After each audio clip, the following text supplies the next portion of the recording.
ಶ್ರೀ ಗಣಪತಿ ಶಾರದಾ ಗುರುಭ್ಯೋ ನಮಃ. ಸರ್ವಮಂಗಳ ಮಾಂಗಲ್ಯೆ ಶಿವೆ ಸರ್ವಾರ್ಥ ಸಾಧಿಕೆ ಶರಣ್ಯೆ ತ್ರ್ಯಂಬಕೆ ಗೌರಿ ನಾರಾಯಣಿ ನಮೋಸ್ತುತೆ. ಶ್ರೋತೃಗಳಿಗೆ ಶ್ರೀಮದ್ ದೇವಿ ಭಾಗವತದಲ್ಲಿ 3 ಪ್ರಕಾರದ ಯಜ್ಞಗಳು, ಮಾನಸ ಯಜ್ಞದ ಮಹತ್ವ ಮತ್ತು ಜನಮೇಜಯನಿಗೆ ದೇವಿ ಯಜ್ಞ ಮಾಡುವಂತೆ ವ್ಯಾಸರ ಪ್ರೇರಣೆ ಎಂಬ ಕಥಾಭಾಗಕ್ಕೆ ಸ್ವಾಗತ. ರಾಜ ಜನಮೇಜಯನು ಕೇಳಿದನು, ಸ್ವಾಮಿ, ತಾವು ಭಗವತಿ ಜಗದಂಬೆಯ ಅನುಷ್ಠಾನದ ಸರಿಯಾದ ವಿಧಿಯನ್ನು ತಿಳಿಸುವ ಕೃಪೆ ಮಾಡಿರಿ. ಅದನ್ನು ಕೇಳಿ ನನ್ನ ಶಕ್ತಿಗನುಸಾರವಾಗಿ ಎಚ್ಚರಿಕೆಯಿಂದ ನಾನು ಆರಾಧನೆಯಲ್ಲಿ ತೊಡಗುವೆನು. ಪೂಜೆಯ ವಿಧಿ, ಮಂತ್ರ, ಹವನ, ದ್ರವ್ಯ ಎಲ್ಲವನ್ನೂ ತಿಳಿಸಿರಿ.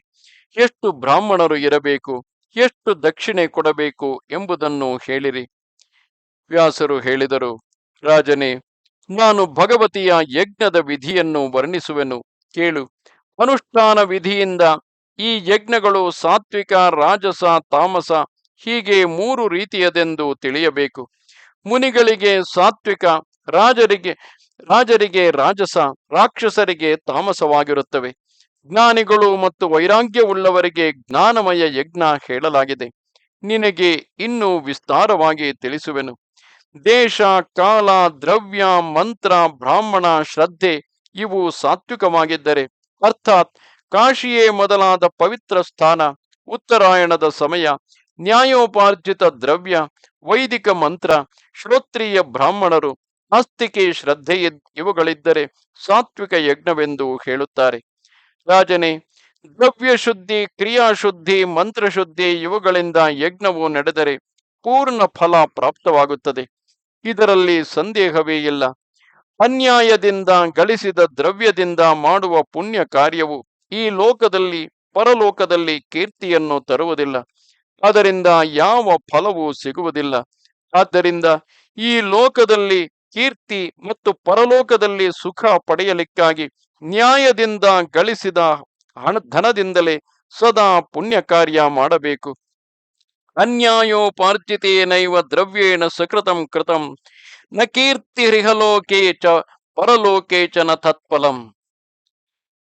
ರಾಜೇಂದ್ರನೇ, ಪಾಂಡವರು ಸರ್ವೋತ್ತಮ ರಾಜಸೂಯ ಯಜ್ಞವನ್ನು ಮಾಡಿದ್ದರು. ಇದು ನಿನಗೆ ತಿಳಿದೇ ಇದೆ. ಸಮಾಪ್ತಿಯ ಸಮಯದಲ್ಲಿ ಹೇರಳ ದಕ್ಷಿಣೆಯನ್ನು ಹಂಚಲಾಯಿತು. ಆ ಯಜ್ಞದಲ್ಲಿ ಯಾದವೇಶ್ವರ ಭಗವಾನ್ ಶ್ರೀಕೃಷ್ಣನು ಸ್ವತಃ ಆಗಮಿಸಿದ್ದನು. ಭಾರದ್ವಾಜ ಮೊದಲಾದ ಪ್ರಕಾಂಡ ವಿದ್ವಾಂಸರ ಸಮಾಜ ಸೇರಿತ್ತು. ಒಂದೇ ಸಮನೆ 1 ತಿಂಗಳು ಯಜ್ಞ ನಡೆದು ಪೂರ್ಣಾಹುತಿಯಾಗಿತ್ತು. ಆದರೂ ಪಾಂಡವರಿಗೆ ಅತ್ಯಂತ ಕಷ್ಟಗಳನ್ನು ಅನುಭವಿಸಬೇಕಾಯಿತು. ಅವರು ವನವಾಸದ ದುಃಖವನ್ನು ಅನುಭವಿಸಿದರು. ಪಾಂಚಾಲಿಗೆ ವಿಪತ್ತುಗಳನ್ನು ಸಹಿಸಬೇಕಾಯಿತು. ಜೂಜಿನಲ್ಲಿ ಪಾಂಡವರು ಸೋತರು. ಅವರಿಗೆ ವನವಾಸದ ಇಷ್ಟು ಹೆಚ್ಚು ಕಷ್ಟಗಳು ಸಹಿಸಬೇಕಾದಾಗ ಯಜ್ಞದ ಫಲ ಉಳಿಯಿತೆಲ್ಲಿ? ಮಹಾನುಭಾವರಾದ ಪಾಂಡವರೆಲ್ಲರೂ ವಿರಾಟನ ಮನೆಯಲ್ಲಿ ಊಳಿಗವನ್ನು ಮಾಡಿದ್ದರು. ಕೀಚಕನು ಪತಿವ್ರತೆ ಸುಂದರಿ ದ್ರೌಪದಿಗೆ ಕಷ್ಟ ಕೊಟ್ಟನು. ಆಕೆಯ ಕೂದಲನ್ನು ಹಿಡಿದು ಎಳೆದು ತಂದಾಗ ಯಾವ ಪಾಂಡವರು ಆ ಅಬಲೆಯನ್ನು ರಕ್ಷಿಸದೆ ಹೋದರು? ಕರ್ಮ ಮಾಡುವುದರಲ್ಲಿ ಪ್ರತಿಕೂಲ ಫಲ ಸಿದ್ಧವಾದರೆ ಇದರಲ್ಲಿ ಅವಶ್ಯವಾಗಿ ಏನು ಅವ್ಯವಸ್ಥೆ ನಡೆದಿದೆ ಎಂದು ಶ್ರೇಷ್ಠ ಜ್ಞಾನಿ ಪಂಡಿತರು ಕಲ್ಪಿಸಬೇಕು. ಕರ್ಮಶೀಲ ವಿದ್ವಾಂಸರು ಕರ್ಮವನ್ನೇ ಪ್ರಧಾನವೆಂದು ಹೇಳುತ್ತಾರೆ. ಅವರು ಹೇಳುತ್ತಾರೆ, ಕರ್ತೃವಿನ ಮಂತ್ರದ ದ್ರವ್ಯಗಳ ಭೇದದಿಂದ ವಿಪರೀತ ಫಲ ಉಂಟಾಗುತ್ತದೆ. ಹಿಂದೊಮ್ಮೆ ಇಂದ್ರನು ವಿಶ್ವರೂಪನನ್ನು ಯಜ್ಞದಲ್ಲಿ ಆಚಾರ್ಯನನ್ನಾಗಿಸಿದ್ದನು. ಆದರೆ ಮಾತೃಪಕ್ಷದ ದೈತ್ಯರಿಗೂ ಹಿತವನ್ನು ಮಾಡಲಿಕ್ಕಾಗಿ ವಿಶ್ವರೂಪನು ವಿಪರೀತ ಮಂತ್ರಗಳನ್ನು ಉಚ್ಚರಿಸತೊಡಗಿದನು. ದೇವತೆಗಳ ಮತ್ತು ದೈತ್ಯರ ಕಲ್ಯಾಣವಾಗಲಿ ಎಂದು ಪದೇ ಪದೇ ಹೇಳುತ್ತಾ ಅವನು ಮಾತೃಪಕ್ಷದ ಅಸುರರನ್ನು ರಕ್ಷಿಸಬೇಕು ಎಂದು ಬಯಸಿದನು. ದೈತ್ಯರು ಹೃಷ್ಟಪುಷ್ಟರಾಗಿರುವುದನ್ನು ನೋಡಿ ಇಂದ್ರನು ಕುಪಿತನಾದನು. ಅನಂತರ ದೇವೇಂದ್ರನು ಕೂಡಲೇ ವಜ್ರದಿಂದ ವಿಶ್ವರೂಪನ ತಲೆಯನ್ನು ಕಡಿದು ಹಾಕಿದನು. ಇದರಿಂದ ಕರ್ತೃವಿನ ಭೇದದಿಂದ ವಿಪರೀತ ಫಲ ಉಂಟಾಗುತ್ತದೆ ಎಂಬುದು ಸಿದ್ಧವಾಗುತ್ತದೆ. ಇದನ್ನು ಒಪ್ಪದಿರುವುದು ಸರಿಯಲ್ಲ. ಏಕೆಂದರೆ ಪಾಂಚಾಲ ನರೇಶ ದ್ರುಪದ ರಾಜನು ಕ್ರೋಧಾವೇಶದಿಂದ ದ್ರೋಣನನ್ನು ಕೊಲ್ಲುವಂತಹ ಪುತ್ರನನ್ನು ಪಡೆಯಲಿಕ್ಕಾಗಿ ಯಜ್ಞ ಮಾಡಿದನು. ತತ್ಫಲವಾಗಿ ದೃಷ್ಟದ್ಯುಮ್ನನು ಹುಟ್ಟಿದನು. ಜೊತೆಗೆ ಯಜ್ಞವೇದಿಯಿಂದ ದ್ರೌಪದಿ ಎಂಬ ಕನ್ಯೆಯ ಜನ್ಮವೂ ಆಯಿತು. ಹಿಂದೆ ದಶರಥ ರಾಜನಿಗೆ ಒಂದು ಸಂತಾನವೂ ಇಲ್ಲದಿದ್ದಾಗ ಅವನು ಪುತ್ರಕಾಮೇಷ್ಟಿ ಯಜ್ಞ ಮಾಡಿದನು. ಅದರಿಂದ ಅವನಿಗೆ 4 ಪುತ್ರರು ಹುಟ್ಟಿದರು. ಆದ್ದರಿಂದ ಯುಕ್ತಿಯಿಂದ ಕ್ರಿಯೆಯನ್ನು ಮಾಡಿದಾಗ ಯಜ್ಞವು ಸರ್ವಥಾ ಸಿದ್ಧಿಯನ್ನು ಕೊಡಬಲ್ಲದು. ರಾಜನೇ, ಕರ್ಮದಲ್ಲಿ ಏನಾದರೂ ಹೆಚ್ಚು ಕಡಿಮೆ ಆದಾಗ ಫಲಸಿದ್ಧಿಯಲ್ಲಿ ಪ್ರತಿಕೂಲತೆ ಬಂದು ಬಿಡುತ್ತದೆ ಎಂಬುದು ಎಲ್ಲ ರೀತಿಯಿಂದ ಸಿದ್ಧವಾಯಿತು. ಪಾಂಡವರ ಯಜ್ಞದಲ್ಲಿಯೂ ಯಾವುದಾದರೂ ಅನುಚಿತ ಕಾರ್ಯ ಅವಶ್ಯವಾಗಿತ್ತು. ಅದರ ಫಲವಾಗಿ ಅವರಿಗೆ ವಿಪರೀತ ಫಲವನ್ನು ಭೋಗಿಸಬೇಕಾಯಿತು. ದ್ಯೂತದಲ್ಲಿ ಅವರಿಗೆ ಸೋಲಾಯಿತು. ರಾಜನೇ, ಧರ್ಮನಂದನ ಯುಧಿಷ್ಠಿರನು ಸತ್ಯವಾದಿಯಾಗಿರುವಂತೆಯೇ ಮಹಾರಾಣಿ ದ್ರೌಪದಿಯು ಸಾಧ್ವಿಯಾಗಿದ್ದು ಇತರ ಎಲ್ಲ ತಮ್ಮಂದಿರು ಪವಿತ್ರಾತ್ಮ ಆಗಿದ್ದರು. ಆದರೆ ಅವರ ಧನ ಅನ್ಯಾಯೋಪಾರ್ಜಿತವಾಗಿತ್ತು. ಇದರಿಂದಲೇ ಕ್ರಿಯೆಯಲ್ಲಿ ವಿಗುಣತೆ ಬಂದು ಬಿಟ್ಟಿತು. ಅಥವಾ ಅವರು ಅಭಿಮಾನಪೂರ್ವಕ ಯಜ್ಞ ಮಾಡಿದ್ದರು, ಅದರಿಂದ ದೋಷಗಳು ಬಂದವು ಎಂದು ಹೇಳಬಹುದು. ಮಹಾರಾಜನೇ, ಸಾತ್ವಿಕ ಯಜ್ಞಗಳನ್ನು ಬಹಳ ದುರ್ಲಭವೆಂದು ಹೇಳಲಾಗಿದೆ. ವಾನಪ್ರಸ್ಥಿಗಳೇ ಈ ಯಜ್ಞವನ್ನು ಮಾಡಬಲ್ಲರು. ರಾಜನೇ, ತಪಸ್ಸಿನಲ್ಲಿ ತತ್ಪರರಾದ ಮುನಿಗಳು ಪ್ರತಿನಿತ್ಯವೂ ಸಾತ್ವಿಕ ಭೋಜನವನ್ನು ಮಾಡುತ್ತಾರೆ. ಹಿತಕಾರಕವಾದ ಕಾಡಿನ ಹಣ್ಣಾದ ಫಲಗಳನ್ನೇ ಸೇವಿಸುತ್ತಾರೆ. ಪಾಯಸವನ್ನು ಮಾಡಿ ಮಂತ್ರಪೂರ್ವಕ ಹವನ ಮಾಡುತ್ತಾರೆ. ಯಜ್ಞದಲ್ಲಿ ಪಶುವನ್ನು ಕಟ್ಟುವ ಕಂಬವೇ ಇರುವುದಿಲ್ಲ, ಅರ್ಥಾತ್ ಪಶು ಬಲಿಯಾದರೂ ಮಾಡುವುದೇ ಇಲ್ಲ. ಶ್ರದ್ಧೆ ಹೆಚ್ಚಾಗಿ ಇಟ್ಟಿರುತ್ತಾರೆ.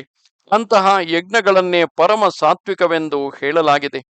ಬಹಳಷ್ಟು ದ್ರವ್ಯವನ್ನು ಖರ್ಚು ಮಾಡಿ ಮಾಡುವ ಯಜ್ಞಗಳು ಸುಸಂಸ್ಕೃತವಾಗಿದ್ದರೂ ಕ್ಷತ್ರಿಯರಿಗಾಗಿ ಹಾಗೂ ವೈಶ್ಯರಿಗಾಗಿ ಇವೆ. ಅಭಿಮಾನಪೂರ್ವಕ ನೆರವೇರಿಸುವ ಯಜ್ಞಗಳು ಶೂದ್ರರಿಗಾಗಿ ತಿಳಿಸಲಾಗಿವೆ. ಅಭಿಮಾನವನ್ನು ಹೆಚ್ಚಿಸುವ ಕ್ರೋಧಪೂರ್ಣ ತಾಮಸ ಯಜ್ಞಗಳು ದಾನವರದ್ದಾಗಿರುತ್ತದೆ ಎಂದು ಮಹಾತ್ಮರು ಹೇಳಿರುವರು. ಅವರ ನಿಂದಿತ ಯಜ್ಞದಲ್ಲಿ ಎಲ್ಲೆಡೆ ಈರ್ಷ್ಯೆಯೇ ತುಂಬಿರುತ್ತದೆ. ಮುಮುಕ್ಷುಗಳಿಗೆ ಹಾಗೂ ಜಗತ್ತಿನಿಂದ ವೈರಾಗ್ಯ ಹೊಂದಿದ ಮಹಾತ್ಮರಿಗೆ ಮಾನಸಿಕ ಯಜ್ಞದ ವಿಧಾನವಿದೆ. ಮಹಾತ್ಮರ ಯಜ್ಞದಲ್ಲಿ ಯಾವುದೇ ಸಾಧನೆಯ ಕೊರತೆ ಇರುವುದಿಲ್ಲ.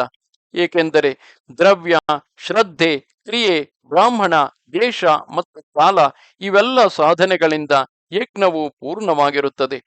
ಒಂದು ಮಾನಸ ಯಜ್ಞವಲ್ಲದೆ ಯಾವುದೇ ಯಜ್ಞದಲ್ಲಿ ಸಾಂಗೋಪಾಂಗವಾಗಿ ಎಲ್ಲ ಸಾಧನಗಳು ಸಿಗಲಾರವು. ಮೊಟ್ಟ ಮೊದಲಿಗೆ ಮನಸ್ಸಿನ ಶುದ್ಧಿ ಅವಶ್ಯಕವಾಗಿದೆ. ಮನಸ್ಸು ಸರ್ವಥಾ ಗುಣರಹಿತವಾಗಿರಲಿ. ಮನಸ್ಸಿನ ಶುದ್ಧಿಯಾದಾಗ ಶರೀರದ ಶುದ್ಧಿ ಆಗಿಯೇ ಆಗುವುದು. ಇಂದ್ರಿಯಗಳ ವಿಷಯಗಳನ್ನು ತ್ಯಜಿಸಿ ಶಾಂತನಾದ ಪುರುಷನೇ ಈ ಯಜ್ಞವನ್ನು ಮಾಡುವ ಅಧಿಕಾರಿಯಾಗುತ್ತಾನೆ. ಮನಸ್ಸಿನಲ್ಲೇ ಮೊಟ್ಟ ಮೊದಲಿಗೆ ಅನೇಕ ಯೋಜನೆಗಳ ವಿಸ್ತಾರವಾದ ಮಂಟಪವನ್ನು ನಿರ್ಮಿಸಬೇಕು. ಯಜ್ಞದಲ್ಲಿ ಹೇಳಲ್ಪಟ್ಟ ಪವಿತ್ರ ವೃಕ್ಷಗಳಿಂದ ಸುಂದರ ದೃಢವಾದ ಮಂಟಪ ರಚಿಸಲಿ. ಮಾನಸಿಕ ವಿಶಾಲ ವೇದಿಯನ್ನು ಕಲ್ಪಿಸಿ ಮನಸ್ಸಿನಿಂದಲೇ ವಿಧಿವತ್ತಾಗಿ ಅಗ್ನಿಸ್ಥಾಪನೆ ಮಾಡಬೇಕು. ಮನಸ್ಸಿನಲ್ಲೇ ವಿಧಿಯನ್ನು ಪಾಲಿಸುತ್ತಾ ಬ್ರಹ್ಮ, ಅಧ್ವರ್ಯು, ಹೋತೃ, ಪ್ರಸ್ತೋತ ರೂಪದಲ್ಲಿ ಬ್ರಾಹ್ಮಣರನ್ನು ವರ್ಣ ಮಾಡಬೇಕು. ಉದ್ಘಾತ, ಪ್ರತಿಹರ್ತ, ಇತರ ಸದಸ್ಯರನ್ನು ಮಾನಸಿಕವಾಗಿ ಕಲ್ಪಿಸಿಕೊಳ್ಳಬೇಕು. ಎಲ್ಲ ಶ್ರೇಷ್ಠ ಬ್ರಾಹ್ಮಣರನ್ನು ಪ್ರಯತ್ನಪೂರ್ವಕ ಮಾನಸಿಕ ಪೂಜೆ ಮಾಡಬೇಕು. ಪ್ರಾಣ, ಅಪಾನ, ವ್ಯಾನ, ಉದಾನ ಮತ್ತು ಸಮಾನ ಈ 5 ಅಗ್ನಿಗಳನ್ನು ವೇದಿಯ ಮೇಲೆ ವಿಧಿವತ್ತಾಗಿ ಸ್ಥಾಪನೆ ಮಾಡಬೇಕು. ಆಗ ಗಾರ್ಹಪತ್ಯ ಅಗ್ನಿಯ ಸ್ಥಾನದಲ್ಲಿ ಪ್ರಾಣವನ್ನು, ಆಹವನೀಯದ ಸ್ಥಾನದಲ್ಲಿ ಅಪಾನವನ್ನು, ದಕ್ಷಿಣಾಗ್ನಿಯ ಸ್ಥಾನದಲ್ಲಿ ವ್ಯಾನವನ್ನು, ಅವಸತ್ಯದ ಸ್ಥಾನದಲ್ಲಿ ಸಮಾನವನ್ನು, ಸಭ್ಯದ ಸ್ಥಾನದಲ್ಲಿ ಉದಾನವನ್ನು ಕಲ್ಪಿಸಬೇಕು. ಇವೆಲ್ಲ ಅಗ್ನಿಗಳು ಪರಮ ತೇಜಸ್ವಿಗಳಾಗಿವೆ. ಮನಸ್ಸಿನಲ್ಲೇ ದ್ರವ್ಯದ ಭಾವನೆ ಮಾಡಬೇಕು. ಪರಮ ಪವಿತ್ರ ನಿರ್ಗುಣ ಮನವೇ ಆಗ ಹೋತ ಮತ್ತು ಯಜಮಾನನ ಕೆಲಸ ಮಾಡುತ್ತದೆ. ಆ ಯಜ್ಞದ ಪ್ರಧಾನ ದೇವತೆ ನಿರ್ಗುಣ ಅವಿನಾಶಿ ಸಾಕ್ಷಾತ್ ಬ್ರಹ್ಮವಾಗಿದೆ. ಸದಾ ಆನಂದವನ್ನು ಕರುಣಿಸುವ ಕಲ್ಯಾಣ ಸ್ವರೂಪಿಣಿ ಭಗವತಿ ಜಗದಂಬೆಯು ನಿರ್ಗುಣ ಶಕ್ತಿಯ ರೂಪದಲ್ಲಿ ಆಗಮಿಸಿ ಫಲವನ್ನು ಕರುಣಿಸುವಳು. ಅವಳೇ ಬ್ರಹ್ಮವಿದ್ಯೆಯಾಗಿದ್ದಾಳೆ. ಆಕೆಯಲ್ಲೇ ಇಡೀ ಜಗತ್ತು ನಿಂತಿದೆ. ಅವಳು ಸರ್ವತ್ರ ವ್ಯಾಪ್ತಳಾಗಿದ್ದಾಳೆ. ಮಾನಸಿಕ ಯಜ್ಞ ಮಾಡುವ ಬ್ರಾಹ್ಮಣನು ಅದೇ ಭಗವತಿ ಜಗದಂಬೆಯ ಉದ್ದೇಶದಿಂದ ಆಕೆಯ ದ್ರವ್ಯವನ್ನು ಪ್ರಾಣರೂಪಿ ಅಗ್ನಿಯಲ್ಲಿ ಹವನ ಮಾಡಲಿ. ರಾಜನೇ, ಮತ್ತೆ ಚಿತ್ತವನ್ನು ನಿರಾಲಂಬವಾಗಿಸಿದ ಬಳಿಕ ಪ್ರಾಣಗಳನ್ನು ಕೂಡ ಸುಷುಮ್ನ ಮಾರ್ಗದಿಂದ ನಿತ್ಯವೂ ಬ್ರಹ್ಮನಲ್ಲಿ ಹೋಮಿಸಲಿ. ಸ್ವತಃ ತನ್ನ ಅನುಭವದಿಂದ ಇದೆಲ್ಲ ಕಾರ್ಯವನ್ನು ಮಾಡಿಕೊಳ್ಳಬೇಕು. ಅನಂತರ ಶಾಂತ ಚಿತ್ತದಿಂದ ಸಮಾಧಿಗಡರಿ ಪರಬ್ರಹ್ಮ ಸ್ವರೂಪ ಭಗವತಿ ಪರಮೇಶ್ವರಿಯ ಧ್ಯಾನ ಮಾಡಬೇಕು. ಸಂಪೂರ್ಣ ಪ್ರಾಣಿಗಳಲ್ಲಿ ಪರಬ್ರಹ್ಮನು ವಿರಾಜಮಾನನಾಗಿದ್ದಾನೆ. ಪರಬ್ರಹ್ಮನಲ್ಲೇ ಎಲ್ಲ ಪ್ರಾಣಿಗಳಿವೆ ಎಂದು ಪುರುಷನು ನೋಡತೊಡಗಿದಾಗ ಅವನಿಗೆ ಪರಮ ಮಂಗಲಮಯಿ ಭಗವತಿ ಜಗದಂಬೆಯ ದರ್ಶನವಾಗತೊಡಗುತ್ತದೆ. ಭಗವತಿಯ ಶ್ರೀ ವಿಗ್ರಹವು ಸತ್ ಚಿತ್ ಆನಂದದಿಂದ ಪರಿಪೂರ್ಣವಾಗಿದೆ. ಆಕೆಯ ದರ್ಶನವಾದಾಗ ಮನುಷ್ಯನು ಬ್ರಹ್ಮಜ್ಞಾನಿಯಾಗುವನು. ರಾಜನೇ, ಆಗ ಆ ಪುರುಷನ ಮಾಯಕ ಎಲ್ಲ ಕರ್ಮಗಳು ಸುಟ್ಟು ಹೋಗುವವು. ಕೇವಲ ಪ್ರಾರಬ್ಧ ಅನುಭವಿಸಲಿಕ್ಕಾಗಿಯೇ ಶರೀರವನ್ನು ಧರಿಸಿಕೊಂಡಿರುತ್ತಾನೆ. ಅಯ್ಯ, ಇಂತಹ ಜೀವನ್ಮುಕ್ತ ಪುರುಷನು ಸತ್ತ ಬಳಿಕ ಪರಮಧಾಮಕ್ಕೆ ಹೊರಟು ಹೋಗುತ್ತಾನೆ. ಭಗವತಿ ಜಗದಂಬೆಯ ಉಪಾಸನೆ ಮಾಡುವವನು ಕೃತಕೃತ್ಯನಾಗುತ್ತಾನೆ. ಅವನಿಗೆ ಯಾವುದೇ ಕಾರ್ಯವೂ ಉಳಿದಿರುವುದಿಲ್ಲ. ಆದ್ದರಿಂದ ಎಲ್ಲ ಪ್ರಯತ್ನ ಮಾಡಿ ಗುರುವು ಹೇಳಿದಂತೆ ಅಖಿಲ ಭೂಮಂಡಲದ ಅಧಿಷ್ಠಾತ್ರಿ ಭಗವತಿ ಜಗದಂಬಿಕೆಯ ಧ್ಯಾನ, ಆಕೆಯ ಗುಣಗಳ ಶ್ರವಣ ಹಾಗೂ ಮನನ ಮಾಡುತ್ತಾ ಇರಬೇಕು. ರಾಜನೇ, ಹೀಗೆ ಮಾಡಿದ ಯಜ್ಞವು ಮೋಕ್ಷರೂಪಿ ಫಲವನ್ನು ಕರುಣಿಸುವುದು. ಇದರಲ್ಲಿ ಯಾವುದೇ ಸಂಶಯವಿಲ್ಲ. ಇದಲ್ಲದೆ ಇರುವ ಸಕಾಮ ಯಜ್ಞಗಳ ಫಲವು ಅನಿತ್ಯವಾಗಿದೆ.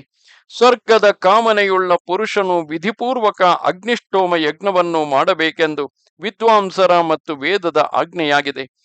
ಇದು ಸರಿಯೇ? ಆದರೆ ನಾನು ತಿಳಿದಂತೆ ಪುಣ್ಯವು ಮುಗಿದು ಹೋದಾಗ ಪುನಃ ಅವನು ಮರ್ತ್ಯಲೋಕದಲ್ಲಿ ಹುಟ್ಟಬೇಕಾಗುತ್ತದೆ. ಆದ್ದರಿಂದ ಅಕ್ಷಯ ಪುಣ್ಯ ಫಲ ಕರುಣಿಸುವ ಮಾನಸ ಯಜ್ಞವು ಶ್ರೇಷ್ಠವಾಗಿದೆ. ಆದರೆ ವಿಜಯದ ಅಭಿಲಾಷೆಯುಳ್ಳ ರಾಜನು ಈ ಯಜ್ಞವನ್ನು ನೆರವೇರಿಸಲಾರರು. ರಾಜನೇ, ಈಗ ಕೆಲವು ಸಮಯ ಹಿಂದೆ ನೀನು ಸರ್ಪಯಾಗ ಮಾಡಿದ್ದೆ. ಅದು ತಾಮಸವಾಗಿದೆ. ಏಕೆಂದರೆ ನೀಚನಾದ ತಕ್ಷಕನ ವೈರವನ್ನು ಸ್ಮರಿಸುತ್ತಾ ಪ್ರತಿಹಿಂಸೆಯ ಭಾವನೆಯಿಂದ ಆ ಯಜ್ಞವನ್ನು ಮಾಡಲಾಗಿತ್ತು. ಆ ಯಜ್ಞದಲ್ಲಿ ಕೋಟ್ಯಾವಧಿ ಸರ್ಪಗಳನ್ನು ನೀನು ಬೆಂಕಿಯಲ್ಲಿ ಸುಟ್ಟು ಹಾಕಿದೆ. ಮಹಾರಾಜನೇ, ಸೃಷ್ಟಿಯ ಪೂರ್ವದಲ್ಲಿ ಭಗವಾನ್ ವಿಷ್ಣುವು ಅನುಷ್ಠಾನ ಮಾಡಿದ್ದ ಆ ದೇವಿ ಯಜ್ಞವನ್ನೇ ನೀನು ವಿಧಿಪೂರ್ವಕ ವಿಸ್ತಾರವಾಗಿ ಮಾಡು. ರಾಜೇಂದ್ರನೇ, ನೀನು ಅಂತಹ ಯಜ್ಞವನ್ನೇ ಮಾಡು. ನಾನು ನಿನಗೆ ಎಲ್ಲ ವಿಧಿಯನ್ನು ತಿಳಿಸುವೆನು. ಮೊಟ್ಟ ಮೊದಲಿಗೆ ವೇದದ ಉತ್ತಮ ಜ್ಞಾನವುಳ್ಳ ವಿಧಿಯನ್ನು ಚೆನ್ನಾಗಿ ತಿಳಿದ ಬ್ರಾಹ್ಮಣರು ಇರಬೇಕು. ಅವರಿಗೆ ದೇವಿಯ ಬೀಜ ಮಂತ್ರದ ವಿಧಾನ ಮತ್ತು ಮಂತ್ರೋಚ್ಚಾರಣೆಯ ಶೈಲಿಯು ಚೆನ್ನಾಗಿ ತಿಳಿದಿರಬೇಕು. ಅಂತಹ ಬ್ರಾಹ್ಮಣರನ್ನು ಯಾಜಕರನ್ನಾಗಿಸಬೇಕು. ನೀನೇ ಯಜಮಾನನಾಗಿರುವೆ. ಮಹಾರಾಜನೇ, ಈ ಪ್ರಕಾರ ವಿಧಿವತ್ತಾಗಿ ಯಜ್ಞ ಮಾಡಿ ಅದರಿಂದ ದೊರೆತ ಪುಣ್ಯ ಫಲವನ್ನು ಅರ್ಪಿಸಿ ನಿನ್ನ ತಂದೆಯ ಉದ್ಧಾರ ಮಾಡು. ಬ್ರಾಹ್ಮಣನಿಗೆ ಮಾಡಿದ ಅಪಮಾನದ ಪಾಪವನ್ನು ಯಾರು ಅಳಿಸಲಾರರು. ಪುಣ್ಯಾತ್ಮನೇ, ನಿನ್ನ ತಂದೆಯು ಬ್ರಾಹ್ಮಣನ ಶಾಪಜನಿತ ದೋಷದಿಂದ ದೂಷಿತನಾಗಿರುವನು. ಜೊತೆಗೆ ಸರ್ಪವು ಕಚ್ಚಿ ರಾಜನ ಶರೀರ ಶಾಂತವಾಯಿತು. ಅದರಿಂದಲೂ ದುರ್ಮರಣವೇ ಸಿದ್ಧವಾಯಿತು. ಮೃತ್ಯುವಿನ ಸಮಯ ಭೂಮಿಯಲ್ಲಿ ದರ್ಭೆಗಳನ್ನು ಹಾಸಿ ಅದರ ಮೇಲೆ ಅವನನ್ನು ಮಲಗಿಸಲಿಲ್ಲ. ಮೊದಲೇ ಮೃತ್ಯುವಾಗಿ ಹೋಯಿತು. ಅವನು ಸಂಗ್ರಾಮದಲ್ಲಿ ಸತ್ತಿಲ್ಲ, ಹಾಗೂ ಗಂಗಾ ತೀರದಲ್ಲಿಯೂ ಸತ್ತಿಲ್ಲ. ಗುರುಶ್ರೇಷ್ಠನೇ, ನಿನ್ನ ತಂದೆಯು ಸಾಯುವ ಸಮಯದಲ್ಲಿ ಸ್ನಾನ ದಾನ ಏನನ್ನೂ ಮಾಡದಾದನು. ಅವನು ಅರಮನೆಯ ಮೇಲಿನ ಅಂತಸ್ತಿನಲ್ಲಿದ್ದನು. ಅಲ್ಲೇ ಶ್ವಾಸದ ಗತಿ ನಿಂತು ಹೋಯಿತು. ರಾಜೇಂದ್ರನೇ, ಆಗ ರಾಜನ ಪರಲೋಕವನ್ನು ಸುಧಾರಿಸಿಕೊಳ್ಳುವ ಒಂದು ಉಪಾಯವಿತ್ತು. ಆದರೆ ಅವನು ಆ ಅತ್ಯಂತ ದುರ್ಲಭ ಉಪಾಯವನ್ನು ಮಾಡಲಿಲ್ಲ. ಆ ಉಪಾಯವು ಪ್ರಾಣಿಯು ಎಲ್ಲೇ ಇರಲಿ ಮೃತ್ಯುವು ತಲೆಯ ಮೇಲೆ ಕುಣಿಯುತ್ತಿದೆ ಎಂದು ತಿಳಿಯಬೇಕು. ಆದ್ದರಿಂದ ಮನಸ್ಸನ್ನು ಎಲ್ಲ ವಿಷಯಗಳಿಂದ ತೊಡೆದು ವೈರಾಗ್ಯವನ್ನು ಅವಲಂಬಿಸಬೇಕು. ಪಂಚಭೂತಗಳಿಂದ ಉಂಟಾದ ನನ್ನ ಈ ಶರೀರವು ದುಃಖದ ಸಾಧನೆಯಾಗಬಲ್ಲದೆ. ಅರೆ, ಈ ಶರೀರ ಈಗಲೇ ಶಾಂತವಾಗಲಿ ಅಥವಾ ಇಚ್ಛಾನುಸಾರ ಇನ್ನೊಂದು ಗಳಿಗೆಯಲ್ಲಿ, ಇದರಿಂದ ನನಗೇನು ಸಂಬಂಧವಿದೆ? ನಾನಾದರೂ ಶರೀರದಿಂದ ಬೇರೆಯಾದ ನಿರ್ಗುಣ ಅವಿನಾಶಿ ಆತ್ಮ ಆಗಿರುವೆನು. ನಾಶವಾಗುವ ಈ ತತ್ವಗಳು ನಾಶವಾಗಲಿಯಂತೆ ನಾನು ಇದರಿಂದ ಏಕೆ ಚಿಂತೆ ಮಾಡಪಡಬೇಕು? ನಿಸ್ಸಂದೇಹವಾಗಿ ನಾನು ಸದಾ ಸ್ಥಿರವಾಗಿರುವ ವಿಕಾರ ಶೂನ್ಯ ಬ್ರಹ್ಮನಾಗಿರುವೆನು. ಸಂಸಾರಿಯಲ್ಲ. ದೇಹದೊಂದಿಗೆ ಕಂಡುಬರುವ ಸಂಬಂಧದಲ್ಲಿ ಕರ್ಮ ಭೋಗವೇ ಕಾರಣವಾಗಿದೆ. ಅವೆಲ್ಲ ಒಳ್ಳೆಯ ಕೆಟ್ಟ ಕರ್ಮಗಳು ನನ್ನಿಂದ ಭಿನ್ನವಾಗಿವೆ. ಸುಖ ದುಃಖದ ಸಾಧನೆಯಾದ್ದರಿಂದ ಮಾನವ ದೇಹದೊಂದಿಗೆ ಅವನ ಸಂಬಂಧ ಕಂಡುಬರುತ್ತದೆ. ವಾಸ್ತವವಾಗಿ ನಾನಾದರೂ ಈ ಅತ್ಯಂತ ಭಯಾನಕ ದುಃಖಾಲಯ ಸಂಸಾರದಿಂದ ಬೇರೆಯಾಗಿರುವೆನು. ಈ ಪ್ರಕಾರ ಚಿಂತಿಸುತ್ತಾ ಸಾಯುವ ಪ್ರಾಣಿ ಸ್ನಾನ ದಾನಾದಿ ಎಲ್ಲ ಸತ್ಕ್ರಿಯೆಗಳಿಂದ ವಂಚಿತನಾಗಿ ಇದ್ದರೂ ಅವನು ಪುನಃ ಹುಟ್ಟುವ ದುಃಖವನ್ನು ಅನುಭವಿಸಬೇಕಾಗುವುದಿಲ್ಲ. ಇದೇ ಎಲ್ಲಕ್ಕಿಂತ ಉತ್ತಮ ಸಾಧನೆಯಾಗಿದೆ. ಇದು ಯೋಗಿಗಳಿಗೂ ದುರ್ಲಭವಾಗಿದೆ. ರಾಜೇಂದ್ರನೇ, ಬ್ರಾಹ್ಮಣನು ನಿನ್ನ ತಂದೆಗೆ ಶಪಿಸಿದ್ದನು. ಅದನ್ನು ಕೇಳಿಯೂ ರಾಜನು ವೈರಾಗ್ಯವನ್ನು ಆಶ್ರಯಿಸಲಿಲ್ಲ. ಔಷಧ, ಮಣಿ, ಮಂತ್ರ, ಉತ್ತಮೋತ್ತಮ ಯಂತ್ರಗಳ ಸಹಾಯ ಸಂಗ್ರಹ ಮಾಡಿದನು. ಒಂದು ಎತ್ತರವಾದ ಭವನದಲ್ಲಿ ನಿಲ್ಲಲು ವ್ಯವಸ್ಥೆ ಮಾಡಿದ್ದನು. ಪರಿಣಾಮ, ಅವನು ಭವನದಲ್ಲೇ ಇದ್ದಾಗ ಸರ್ಪವು ಕಚ್ಚಿ ಅವನ ಪ್ರಾಣ ಹೋಯಿತು. ಆದ್ದರಿಂದ ರಾಜೇಂದ್ರನೇ, ನೀನು ನಿನ್ನ ತಂದೆಯ ಉದ್ಧಾರಕ್ಕೆ ಸತ್ಕಾರ್ಯದಲ್ಲಿ ತೊಡಗು. ಸೂತ ಪುರಾಣಿಕರು ಹೇಳುತ್ತಾರೆ, ಅಪಾರ ತೇಜಸ್ವಿ ವ್ಯಾಸರ ಶ್ರೀಮುಖದಿಂದ ಇದನ್ನು ಕೇಳಿದ ಜನಮೇಜಯನು ಅತ್ಯಂತ ದುಃಖದಿಂದ ಗಾಬರಿಗೊಂಡನು. ಅವನ ಕಣ್ಣುಗಳಿಂದ ಕಣ್ಣೀರ ಧಾರೆ ಹರಿಯಿತು. ನನ್ನ ಜೀವನಕ್ಕೆ ಧಿಕ್ಕಾರವಿರಲಿ. ಇದೇ ಕ್ಷಣ ಉತ್ತರಾನಂದನ ನನ್ನ ತಂದೆಯು ದಿವ್ಯ ಸ್ವರ್ಗಕ್ಕೆ ಅಧಿಕಾರಿಯಾಗುವಂತೆ ನಾನೇನು ಮಾಡಲಿ ಎಂದು ದುಃಖಿಸಿದನು. ನಮಸ್ತೆ ಶಾರದೆ ದೇವಿ ಕಾಶ್ಮೀರ ಪುರವಾಸಿನಿ ತ್ವಾಮಹಂ ಪ್ರಾರ್ಥಯೇ ನಿತ್ಯಂ ವಿದ್ಯಾದಾನಂಚ ದೇಹಿಮೆ. ನಮಸ್ಕಾರ.